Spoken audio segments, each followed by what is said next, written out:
Oh, lại bù bù bạ.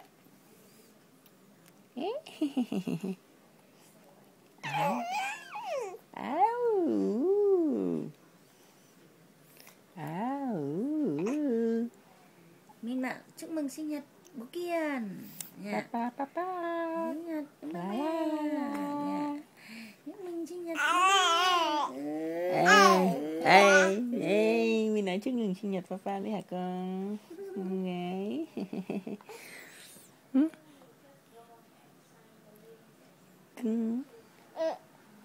Phụ phụ.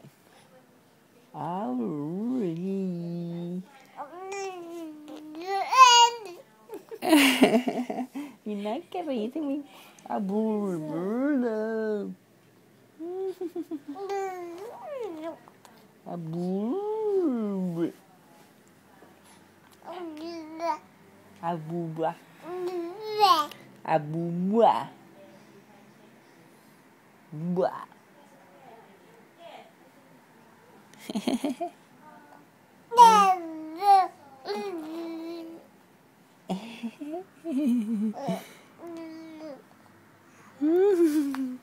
là bé Min hôm nay về lại nhà cũ, ngôi nhà mà Min đã sinh ra, ngôi nhà Min đã ở đây 2 tháng.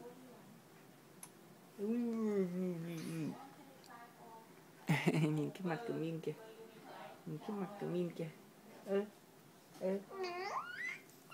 Áo bèm bia ắt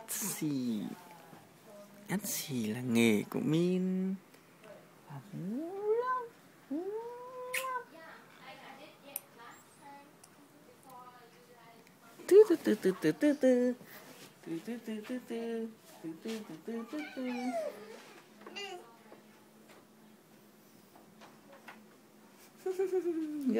Ngước cái mặt lên mà nhìn hay Min.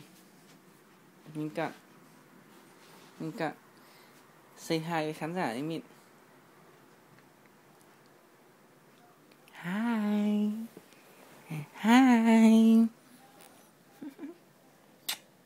Cưng quá.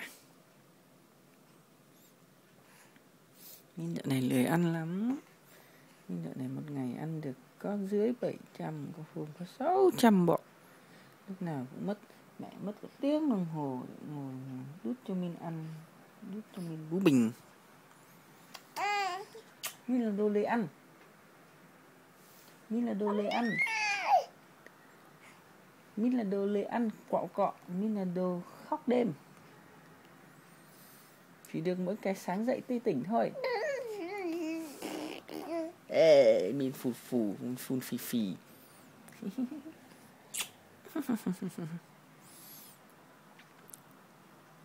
Trông kìa, nhìn cái mặt nó kìa. Mặt ơi.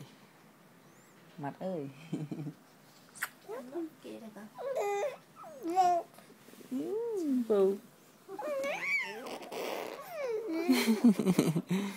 Min phun phì thế con. Min phun phì thế.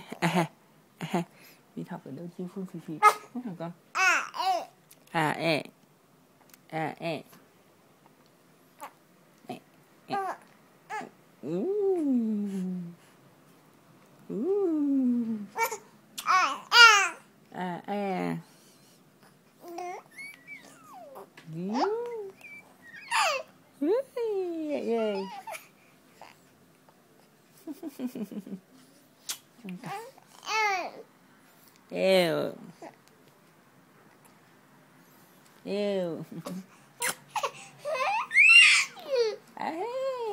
Bù.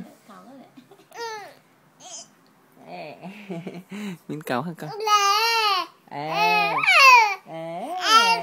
Ông. Ăn không? Ăn nữa không? Cho ăn nhá. Nó nằm đây nóng mẹ.